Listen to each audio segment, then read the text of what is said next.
Ada yang ngomong, Bu, ada yang udah minta nasi goreng. Minta nasi goreng. Loh, aku lagi mumet, anak-anakku banyak yang nggak jadi. Yang dibicarakan dengan Pak Sosan apa Oh, aja? silaturahmi. Saya udah lama nggak berjumpa dengan beliau. Membayangkan Denny Siregar bisa bergabung sama Habib Rizik kayaknya nggak mustahil. Seperti layaknya Ahok dengan Anies. Dan mereka punya kesamaan, sama-sama membenci Jokowi. Mengapa Denny Siregar yang selama ini hardcore mendukung Jokowi begitu seperti benci banget sama dia sekarang? Ngapa-ngapain kayak ke Jogja barusan juga dibahas. Kenapa sih Bung Den? Kita ulas dulu ya. Jangan lupa komentar ya teman-teman. Yang dibicarakan dengan Pak Sosan Oh, apa aja? silaturahmi. Saya udah lama nggak berjumpa dengan beliau. Itu aja. Diundang beliau atau seperti apa sih Pak? Ah ya, ya. Ada pembicaraan politik nggak? Nggak. Artinya Ya, silaturahmi biasa karena lama saya nggak berjumpa dengan beliau. ada pembicaraan terkait pembangunan atau pemerintahan? Ya, hampir 2 jam ya ngomong dari banyak banyak hal. Ya. Logistiknya Pak, dikit Pak. Salah satunya apa Pak yang ditekankan waktu yang paling penting dalam pembicaraan tadi terkait pembangunan? Lebih banyak tadi di geopolitik dan ekonomi global. Termasuk untuk kerjasama dua Solo dan Jogja itu? Itu ke pemerintahan. Ya udah itu aja. Pak. Udah. Oke Mas ya, terima kasih. Terima kasih Mbak. Udah lama. Ada yang ngomong, Bu, ada yang udah minta nasi goreng. Minta nasi goreng. Loh, aku lagi mumet, anak-anakku banyak yang nggak jadi.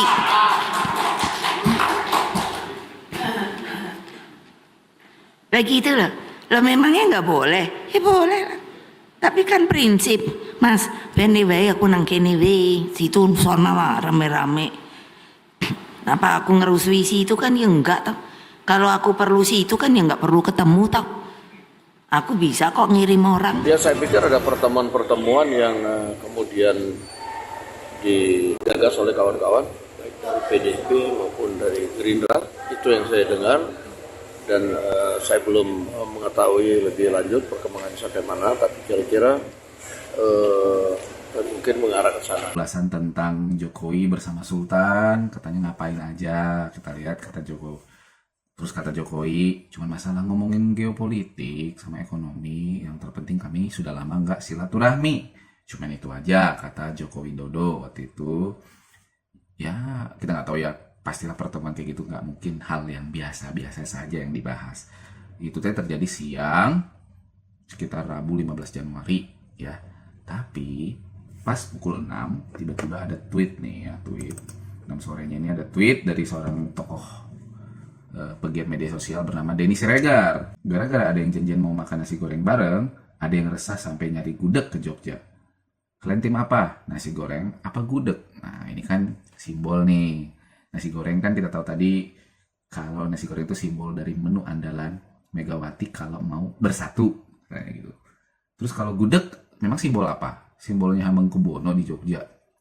Ya enggak juga sih gitu. Apakah simbol Jokowi? Ya enggak, ada Jokowi mah tengkleng. Ya di Solo kan kebanyakan tengkleng itu sampai terkenal gara-gara itu ya.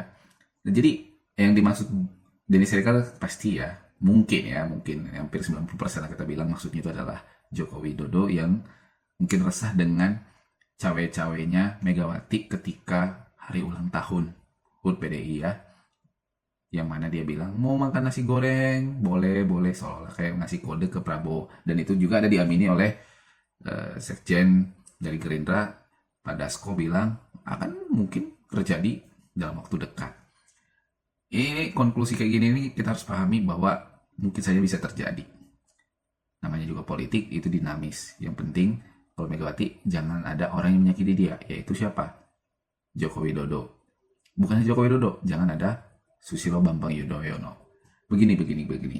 Ucapan tentang nasi goreng ini dilandasi karena ada suatu peristiwa yang dilakukan oleh Prabowo yang dianggap Megawati sangat berjasa. Yaitu tentang pencabutan TAP MPRS nomor 33 MPRS 1967 tentang pencabutan kekuasaan pemerintah negara dari Presiden Soekarno yang itu jadi memulihkan Bung Karno. Maksudnya kenapa? Kenapa ini TAP MPRS ini kenapa? Kan kita tahu sendiri TAP MPRS ini mencabut kekuasaan Soekarno yang kala itu dianggap ada terlibat dalam kegiatan G30S. Dan kita tahu sendiri G30S itu berkaitan dengan pengkhianatan negara. Soekarno dianggap terlibat. Gara-gara Soekarno terlibat, makanya dicabut kedudukan dia sebagai presiden dan ada pencetusan kalau dia ingin dijadikan sebagai pahlawan nasional jadi terhambat karena ada status dia dianggap terlibat dan dianggap pengkhianat negara. Nah, ketika ini dicabut, jadinya kan nama Soekarno jadi bersih. Itulah kata Megawati. Jadi dia apa istilahnya ya, terharu lah di sini. Padahal pada zaman SBY juga nama Bung Karno sudah disahkan menjadi seorang pahlawan. Ditegaskan kembali oleh Pak Joko Widodo. Nah, kemudian adalah sidang MPR yang sebenarnya sudah digagas sejak zaman Pak Joko Widodo tentang pencabutan TAP MPRS ini. Sekaligus juga kelak ya katanya nih, selain TAP MPRS Soekarno ini dicabut sehingga memulihkan nama baiknya, sekaligus juga mengajukan nama Soeharto menjadi pahlawan nasional juga. Nah, ini ada semacam tukar guling juga. Kita tunggu saja. Mungkin ntar lagi akan ada berita tentang itu untuk mengimbangi yang ini. Untuk mengimbangi tentang TAP MPRS ini. Jadi menurut aku apa yang dilakukan Megawati ini semata-mata sejujurnya saking bencinya sama Jokowi, bahkan sama SBY, padahal mereka sendiri juga sudah berjasa untuk memulihkan nama bapaknya.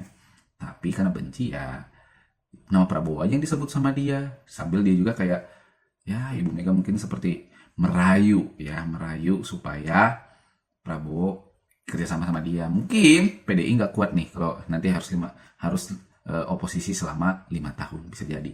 Ya gimana nasib Puan nanti? Bagaimana cara dia nanti untuk jadi wapres? Ya nggak bisa, susah, makin tenggelam pasti. Ya kita lihat aja ke depan bagaimana ya. Yang jelas tentang apa yang diungkapkan seorang Denny Siregar, sekalipun nanti PDI masuk, ya terus mau ngapain? Joko Widodo ya, andai pun Gibran gara-gara dilengsarkan, ya sudah, dia sudah tenang. Terbukti korup? Enggak. Apa yang dipusingkan sama dia? Dia bukan kayak mantan presiden lain yang punya skandal, dalam tanda petik ya, dan skandalnya mungkin merugikan uang negara, ya nggak sampai segitu kan. Tapi nggak tahu nih kalau orang-orang melihatnya merugikan negaranya macam-macam ya.